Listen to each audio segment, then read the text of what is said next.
you really have to try hard again and again and again. And you keep doing this for so long, it gets pretty hard to like keep it going. Yeah. So I think people got a bit exhausted by like try harding after every tournament and getting the motivation all the time. Yeah. So I think that was like the main problem. But now also after not winning so much for a while, I think we just kind of got a lot of the drive back again. And now then it just worked out for Saudi. How do you think about last TI and especially those grand finals? There's been so many tournaments, but like we had a pretty crazy lower bracket run. Yeah, and the grand finals versus Team Spirit and everything. Yeah, that year was just like pretty crazy because feel like we were pretty bad. And like, oh really? Yeah, like we went pretty much like straight to lower bracket, I think, almost. Like, didn't we have like full lower bracket run almost? But somehow we just managed like to claw through games and then make it all the way to the final against Spirit. In that final, we did not play what we usually play, like in the semi-final, every games before that. That's also something we had talked a lot about and like worked on. That like, why did that happen? Like, what happened in that final particularly? And I do think it's something to do with some players. They do set TI, they regard it as like way above everything else. Yeah. That can easily create like this bit of pressure. Yeah. That can go to like choky mindset and this kind of just happened for us. So hopefully, like we talked a lot about it, but hopefully it's not really something that's going to happen when we're going to play in this final. Yeah, well, I mean, obviously it didn't happen or did it happen at EWC and you learned to kind of beat it, you know, what was the... Yeah, I mean, again, like we've been in a lot of finals. I think we have a pretty good final win radio. But again, like EVC, it's not really a TI. TI is just a bit special and can create more pressure somehow because people really want to be part of the I have one TI club. Yeah. Get the rings or whatever you get, you know, all the stuff. Yeah, hopefully yeah, I mean, what would it mean for you personally, you know, on home soil nonetheless, to be able to win it, to hold that Aegis, you know, what would that be like for you? As soon as I knew that TI was going to be in Denmark, then I instantly thought, oh shit, man, like if I'm ever going to win a TI, I definitely want to win this one. Yeah, in front of your friends and family as well. Yeah. That'd be incredible. So it means a lot. Who do you think your biggest supporter is going to be in the crowd? Who's going to be screaming the loudest for you when you do get on that stage? Usually it's the people who's like sitting with the GG boys, like the org, and then they usually have like the Giga fans around, and then like they usually have some drinks and stuff. Those guys will be the loudest. Those guys you can usually hear, yeah. All right. Well, thank you so much for coming to talk to us, Ace, and thank you so much, and best of luck, obviously, TI. Thank you for having me.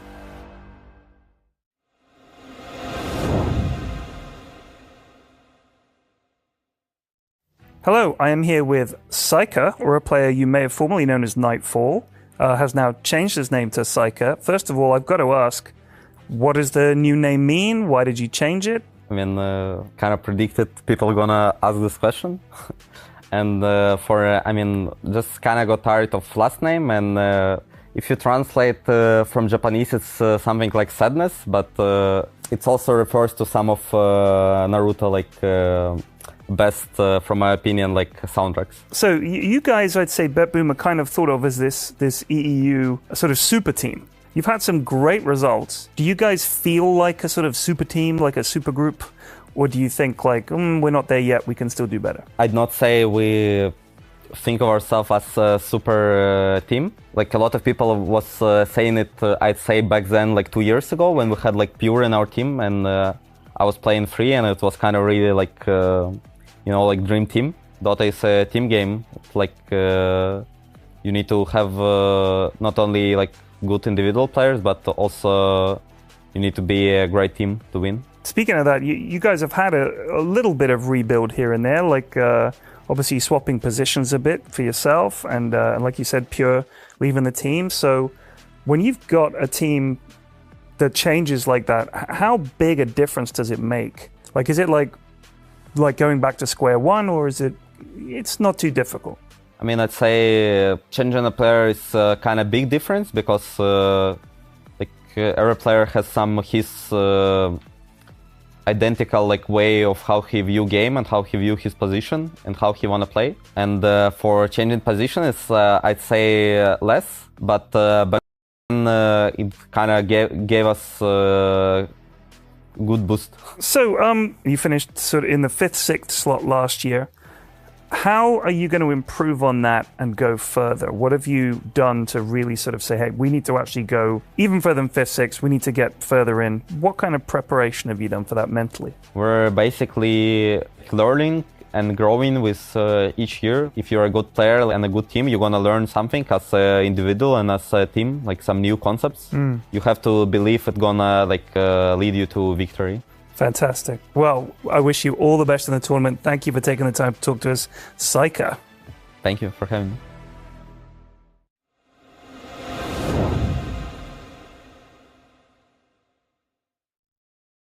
If they want to do better than top 6, they first have to make a deep run in that lower bracket, because that is where BB Team are right now. They did win earlier today, and that's why we're seeing them here again.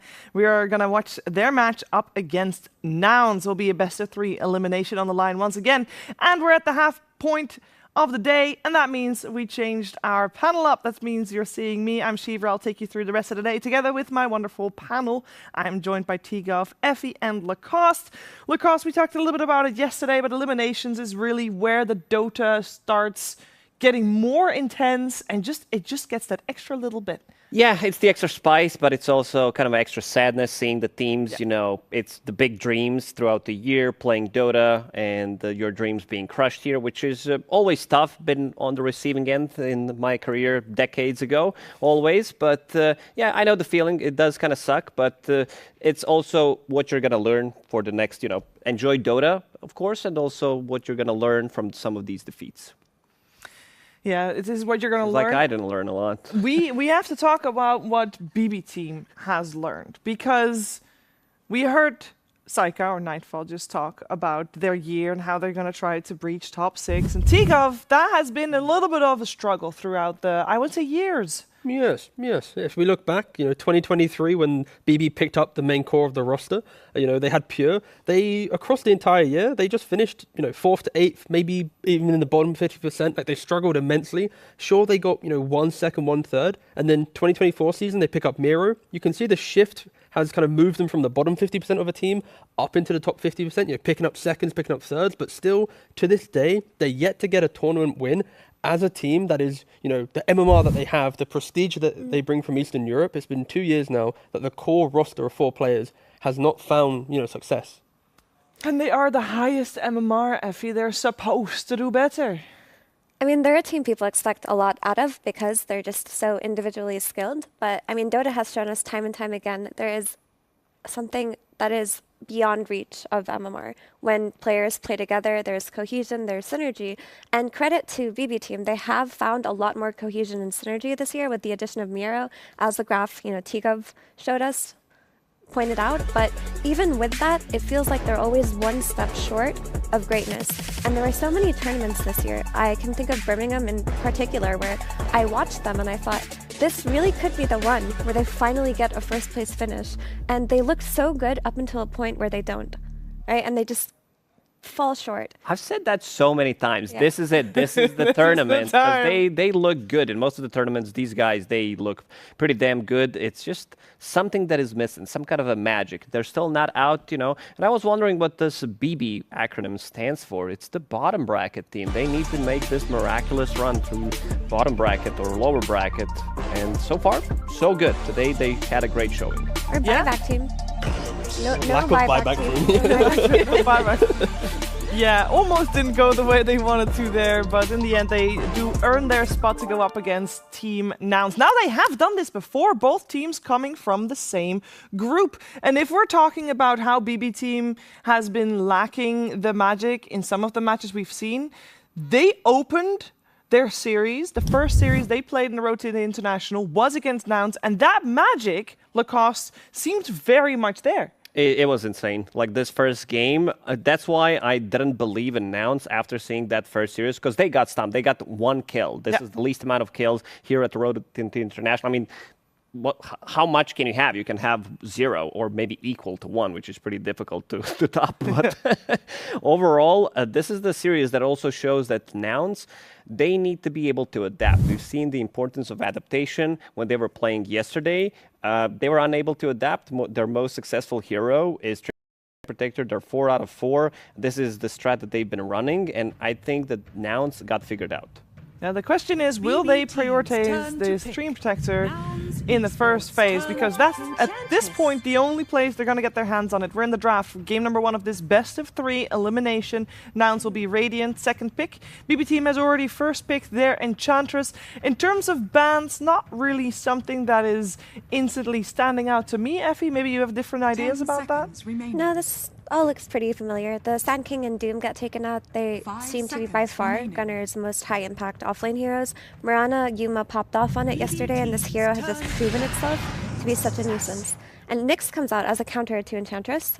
This happens quite often, but Enchantress doesn't get let through. But the reason people love to play Nyx versus Ent is just you follow her to lane, you eat her creep, and that already eliminates a big part of the threat. Also, when you're getting dove under tower by a centaur or something, Nyx is able to TP and also eliminate that threat. There is a bit of an issue, though, is that these jungle heroes like Chen and Ent, they group up very early, and Nyx typically does not like to play into an early group up. So if BetBoom kind of build around that idea that they're going to center around each other, ball up early on, maybe Nouns won't get that much value out of their Nyx.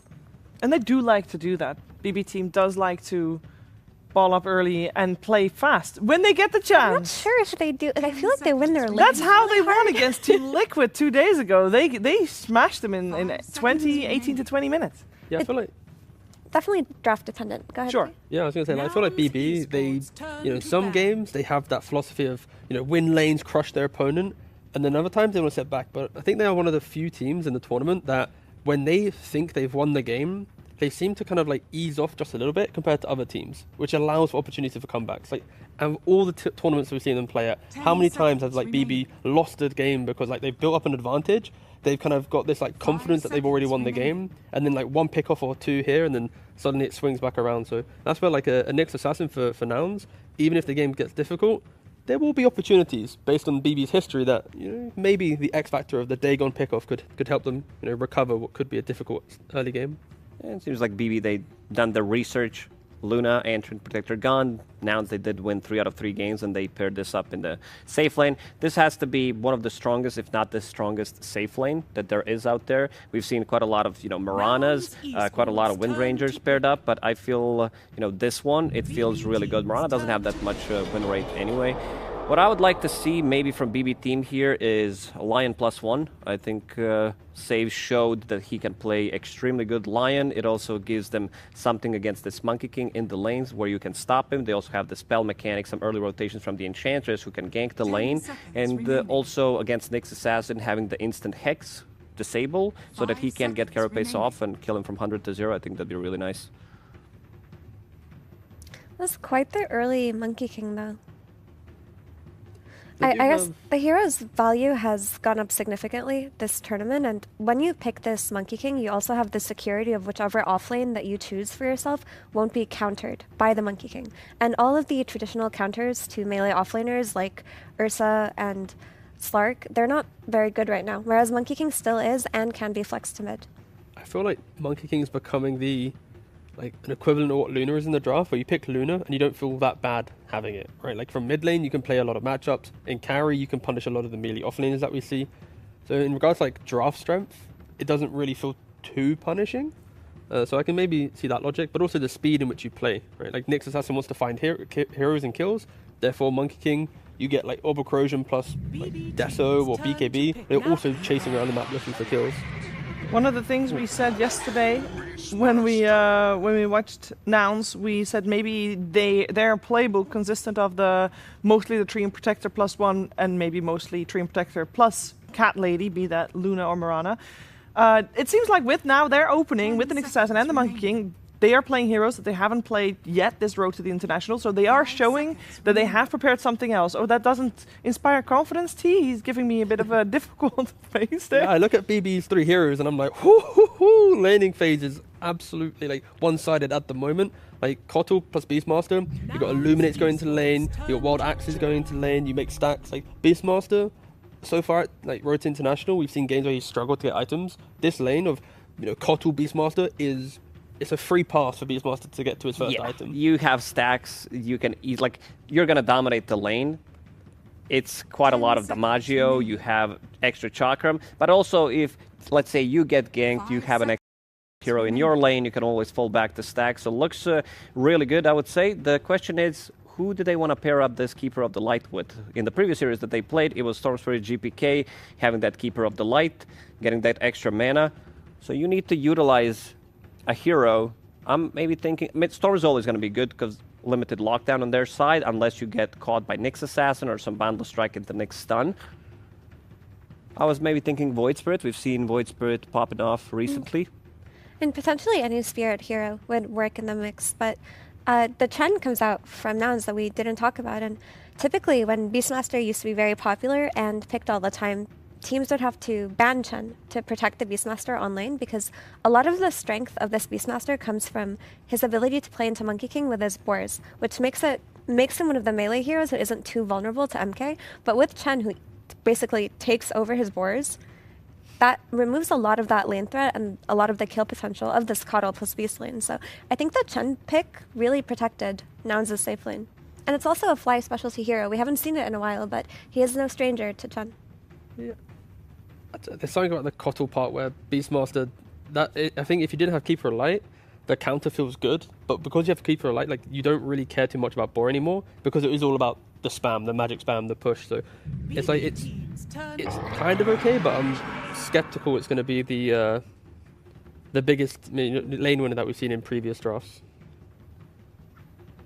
Center coming out for Nouns. Gunnar will be taking that one on. A bunch of auras is what Nouns is looking for. Like, Chen will get like a drum or the mech. Chen will then bring out a blink and a pipe, and that is when they're going to really go. So Monkey King, be it carry or mid, will need to bring that 20-minute timing as well to just try and survive the roar, the illuminates, the pressure that BB applies, because I just see a slow start to the game, but once they get online, they just hold each other's hands and walk around the map trying to break down BB. Also, within the draft, Centaur should give Nyx independence after a few levels, where Nyx can, after just doing some creep shenanigans and manipulation and whatnot, he can go through the Twin Gate, try to maybe kill the Beastmaster or Coddle. He can rotate mid. He can just goof around in the jungle if he needs to, make scout out stacks. Like, Nyx has a lot of freedom to be independent because of the Centaur pick. They do have the burst damage. Later on, you have Centaur, you have Monkey King, Nyx Assassin, if he gets to his Dagon. And also Stampede. I think this is a highly valuable spell that they just picked up against Enchanters, against Keeper of the Light. You want to find this Keeper of the Light. You do not want to see him use like 4 or 5 chakras on enemy carry or an enemy mid laner so that he gets multiple rounds of spells. Nouns do need some range damage though, because they have 3 melee heroes in Nyx, Monkey King, and Centaur, and if this Beastmaster gets off to the start that we think he will, because he's going to have so much stacks that Coddle is going to make for him, an early Ags versus 3 melee heroes is very hard to play into. So they need some kind of damage coming from a distance to not commit too many bodies to taking down the Beastmaster, because this is the tempo hero that BB are going to play around. 5 seconds remaining. Very strong Invoker pick as well. Effie mentioning like the melee aspect of Nouns lineup. You put in tornadoes and EMPs and deafening blasts from Invoker. That is a lot of fight control, but this is close to 4 specialty heroes for BB at this point that it just comes online so quickly. Still with carry for their last pick. On the bright side for Nouns, they have overall last pick, so they can decide at the last moment where their Monkey King is going to go. But now that they already see that Invoker, do you want to put your Monkey up against that, or will you opt for something different? It seems like BB team, they're banning out Puck, so they feel like picking an Invoker is enough to make Yuma be the one playing Monkey King. They're going to be looking for a mid hero, most likely. Something for Copy. Copy's hero pool so far, a mix of melee and range heroes. The big one that he did play was Earthshaker. Problem is you're playing into Invokers, so you will not have that much of an impact, at least early on, where your mana is going to get burned, but overall for the game, it could be a really good pickup. Mm-hmm. And I wouldn't mind the Monkey going mid versus the Invoker. Like, that's a fine lane for the Monkey. The only threat would be the Enchantress rotations, but he should be able to CS well. And then maybe a safer safe laner to pick here. Sounded funny, but it is like the ranged it is the ranged carry meta for a reason. You need your carries to be able to CS comfortably and protect themselves. Let's see what that final ban is going to be for BB team. If they want to protect that Invoker a little bit more. No, they want to remove a safe laner as the Weaver gets taken out. They wanted to remove elusiveness because they don't have that reliable stun Invoker. He needs some kind of a setup. Coddle, Enchantress, these heroes are very... Like, they need something, some kind of a setup. They don't provide you with any kind of control. Pretty much your stun is Roar and Cold Snap. Yeah. Okay, oh, yeah. I wanted the like a troll or an out for a safe lane for BB to just farm freely while Centaur gets left alone. You want that carry that naturally needs a bit more time from laning to just, you know, exploit it. So melee carries that are independent wave pushers helps a lot. Also, it's a hero that makes use of the chakra magic from Coddle in teamfights. All of a sudden, you're enabling this hero's like low cooldowns by having a stun that can be thrown out a lot. Also, the tempo coming out of an Alchemist, Beastmaster, Enchantress lineup is terrifying. The tempo that would come out of a Chen lineup does not even come close to matching what BB have right now. Oh, A Razor. I was thinking they might go down the Queen of Pain route just for the speed in which you react to early pressure. Like Beastmaster steps up, you get that kill, but no, they go for the scaling option once again. You're going to have, you know, Razor, BKB, Monkey King, very quick BKB, Centaur with the pipe. Like we expect BB to be aggressive, but still there's time for them to come online, right? Like you need Alk to get to Radiance +1, you need Beastmaster to get to that Aghanims. So there is a window where Nouns should at least get the defensive items to take a good fight against the expected, you know, aggression that we see from this lineup. It's also range damage, which they sorely lacked. I think both teams got the drafts that they wanted. This looks to me like pretty much BB draft 4 out of 5 heroes. It screams BB. On side of Nouns, they needed to cook something differently for this one. Razor, Copy did play it earlier, and I think Razor in this game has a pretty free reign. Once he pops a BKB, the only thing that can stop him pretty much is the Beastmaster. They don't have ways of increasing his damage. There aren't like these big things that they can throw on top of him, no IO or anything, but they have a Stampede, so he can choose which target that he wants to go for in a fight. Yeah, it's just another story of Nouns have great scaling. They have good core-to-core matchups in Monkey King Razor versus Alk and Beastmaster now.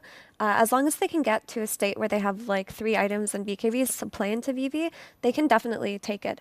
But BB have terrifying tempo. They're playing on Enchantress, early Ags Beastmaster, an Alchemist that's going to come out with a Blink BKB very early on. So there's going to be a period in the game from like 20 to 30 minutes where Nouns are going to be on the back foot. And if they don't lose by then, they have a good chance. Yeah, now just need to show that they are, you know, tactically aware of what's going to happen in this game. If they try and... They don't really make moves, right? Like, Razor doesn't want to make moves, no one wants to make moves. So if they just sit down, farm, defend an odd tower or two, they can get into the game. But if they play BB's game, then it can be a little bit scary, so yeah. At what point do you feel like if you're going to watch Nouns and see if they can weather the storm that BB is throwing out here, at what point are you going to be worried for Nouns? If they don't contest second Roshan. If they give away like 2 Roshans for free and they're just still in that kind of farm state, then they probably could have a lot of problems. But they can give 1. Yeah, 1's fine. You give up tier 2s, but like they need to have all the tools when, you know, BB are expected to be barreling into your high ground around, you know, maybe 25 minutes or so, yeah. Yeah, it seems very scary to deal with. Do you feel like they can do it? On side of Nouns? Yeah? Yeah, but this game needs to be slightly later, I would say. Okay, let's find out what's going to happen in game number 1 of this best of 3. We're heading over first to Milan, who's going to be talking to Nomad. Thank you very much, Shiva. Yes, indeed. Milan, I mean, they've gone very comfort on the side of BetBoom. What do you think about that? I think that's their style. We expected a lot of heroes that they picked. Like, their team that tries their guts, they had ups and downs, but they have been like sort of stable team throughout the season. Like, they had bad results, but, you know, these players are high MMR, they believe in what they do, and I think it's good what they took. It should be, but we try to counter it and we'll see what happens. All right, and what's your mentality like after your loss yesterday? You know, how are you coming into this one? I think the games in the playoff against Spirit and Gaming kind of showed us that we can play against anybody because we beat the TI champions and we had a close showing versus RIA champions. So I think we can play against anybody, but it's mostly about us. If we play well, then we have a good shot. So it doesn't matter who is the opponent. Thank you very much. Best of luck in the game. And now we're going to throw it over to our casters, which for this one will be Sunsfan and Synderen. Thanks so much. Thank you very much, Nomad, as we have this best of 3 underway between Nouns and BB Team. Already a boundless strike on to save. He will survive on that glorious horse of his. Cinderin, what do you think of this matchup? Oh, this will work. Oh, hang on. Did they get 4 bounty runes? Oh, boy. That's not... sorry, that didn't really answer your question, but that's a pretty rare thing at this level, that one team manages to get all 4. I was like, how did BB just get a 1k net worth lead here? And, well, on top of that, they also have 250 extra gold in the Alchemist, so they're off to a good start. The matchup itself, I think the panel was pretty spot on. You know, the lineup of BB here can play extremely fast if the laning stage goes well, so Nouns need to be careful with not getting rolled over. However, we did see a similar situation in one of their games against Gaming Gladiators yesterday, where they managed to do exactly that with some good early movements to solve the problem in that individual game. So they've shown that they are capable of playing against high pace, and if their own lanes go in a stable manner, it should be an exciting game. Yeah, and I think Nouns, despite losing their last series, I feel like feels like they're on the up and up, right? They have a lot of momentum.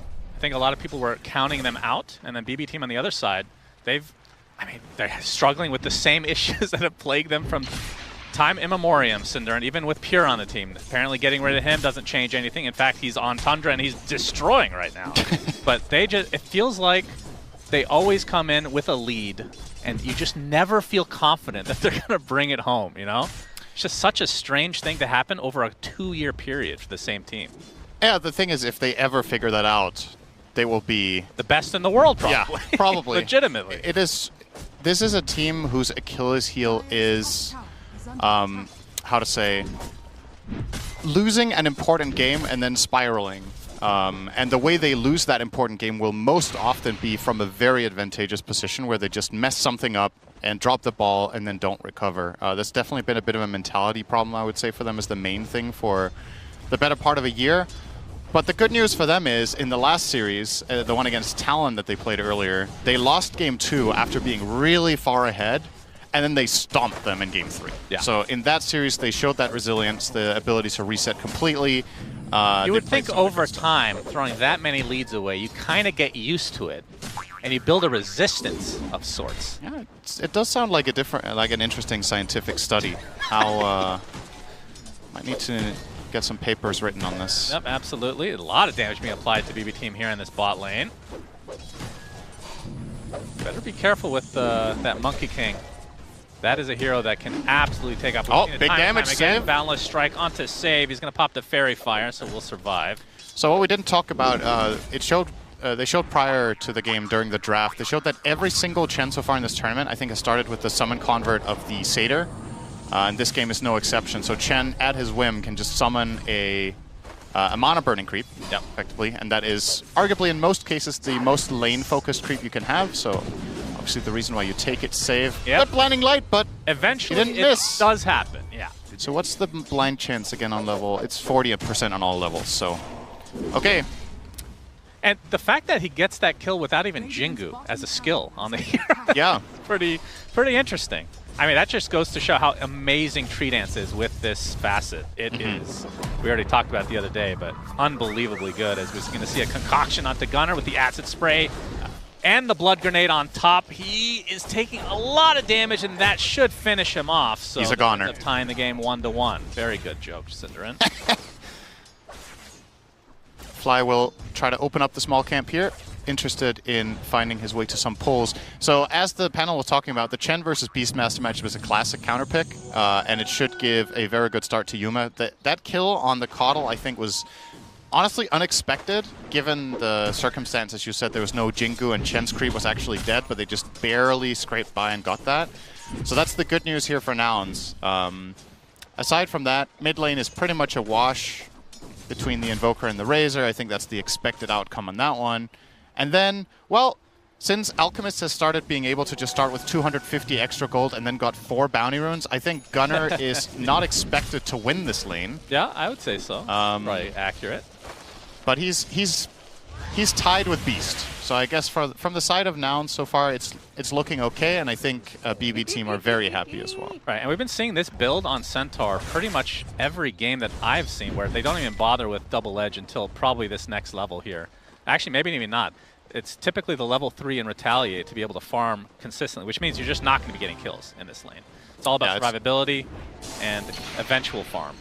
I think it's the right mindset as well, that you're never going to be in a position to play this lane aggressively until Razor rotates, and that will be a while, so play for yourself. This is the selfish Centaur build, basically. Now he's got Jingu. Miero has to be careful. Save is there with the blinding light just in time. It looked like he was about to go for one more swing as he got blinded away, but just barely outranged. But he's gonna try again. Yeah, he's trying. He's hungry. Miero tries to cut down the trees. That was a good attempt. Blood Grenade gonna slow him down a bit. 3 stacks of Jingu on Miero. Jeez, he is in There's there. the Boundless to activate.